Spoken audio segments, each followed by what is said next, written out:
2025 সালের মার্চ মাস পর্যন্ত ডাইন in harness সহ মোট 17,554 জনকে সরকারি চাকুরি দেওয়া হয়েছে বলে বুধবার জানিয়েছেন মুখ্যমন্ত্রী ডক্টর মানিক সাহা। শুধু তাই নয়, এই ক্ষেত্রে কন্ট্রাকচুয়াল এবং আউটসোর্সিং এর মাধ্যমেও দেওয়া হয়েছে নিয়োগপত্র, জানিয়েছেন মুখ্যমন্ত্রী। এখন পর্যন্ত মার্চের 2025 পর্যন্ত ডাইন হারনেস সহ মোট 17,554 জনকে সরকারি চাকরি প্রদান করা হয়েছে। গত 26 এপ্রিল রবীন্দ্র ভবনে আমি এই ডাইন ইন হারনেসের যে সংখ্যাটা আমি বলিনি, যে কারণে একটা পত্রিকার মধ্যে এই বিষয়ে ওনারা জানতে চেয়েছিলেন যে কি করে উনি সংখ্যাটা আগে একরকম বলেছেন, এখন আরেক রকম বলছেন। তো সেই সংখ্যাটা আমি বলছিলাম এই কারণে, পরীক্ষার মাধ্যমে যারা যারা নিয়োগপত্র পেয়েছেন সেই সংখ্যাটা বলেছি। কিন্তু ডাইন ইন হারনেস যখন আমরা যুক্ত করেছি, যেহেতু এটা তো পরীক্ষা দিয়ে হয় না, সেটা নিয়ে আমাদের প্রায় 17,554 জন এই মার্চ পর্যন্ত। এখন থেকে যারা যারা এপ্রিলের পর থেকে সেইগুলো এখন যোগ হবে আগামী দিনে।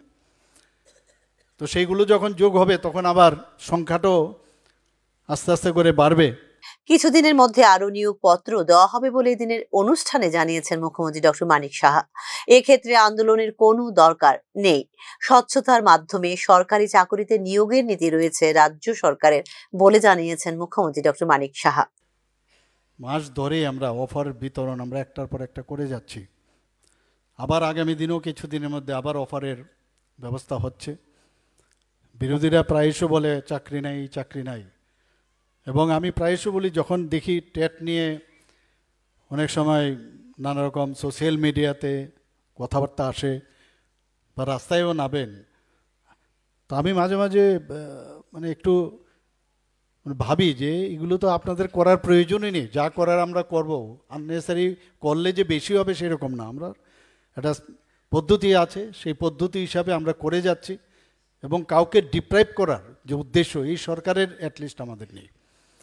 এবং ট্রান্সপারেন্সির মাধ্যমে এই যে আজকে 228 জন নিয়োগপত্র যে আজকে দেওয়া হচ্ছে, যার মধ্যে 66 জন আন্ডার গ্র্যাজুয়েট টিচার এবং 162 জন গ্র্যাজুয়েট টিচার। এখানে যারা এই পরীক্ষা নিয়েছেন আমাদের সরকারের কেউ একজনও ওনারা বলতে পারবেন না যে ওনাদের কাছে অ্যাপ্রোচ করে যে আমারই মুখ ক্যান্ডিডেট আছে, ওনাকে পাস করাতে হবে, কোনো সুবিধে নেই। একদম পুরো ক্লিয়ার কাট ইনস্ট্রাকশন আছে যে স্বচ্ছতার সাথে পরীক্ষা হবে। তো সেই কাজটা কিন্তু ওনাদের অনেক পরিশ্রম লেগেছে, সেই পরিশ্রম ওনাদেরকে আমি ধন্যবাদ দেব। চলতি বছরের এপ্রিল মাস পর্যন্ত মোট 3,554 জনকে সরকারি চাকরি দেওয়া হয়েছে বলে এদিনের অনুষ্ঠানে জানিয়েছেন মুখ্যমন্ত্রী ডক্টর মানিক সাহা।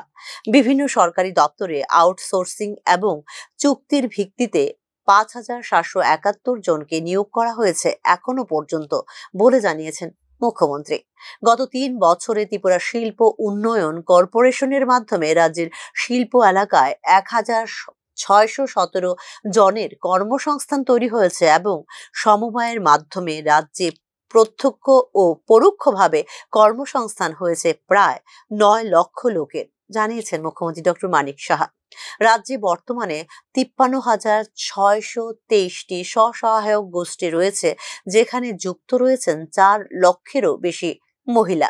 ত্রিপুরা নগর জীবিকা মিশনের অধীনে 5,941টি স্বসহায়ক গোষ্ঠীতে 63,000-এরও বেশি মহিলা এবং বর্তমানে 91,871 জন লাখপতি দিদি রয়েছেন, যারা অর্জন করেছেন স্বনির্ভরতা এবং আর্থিক অগ্রগতি, জানিয়েছেন মুখ্যমন্ত্রী ডক্টর মানিক সাহা।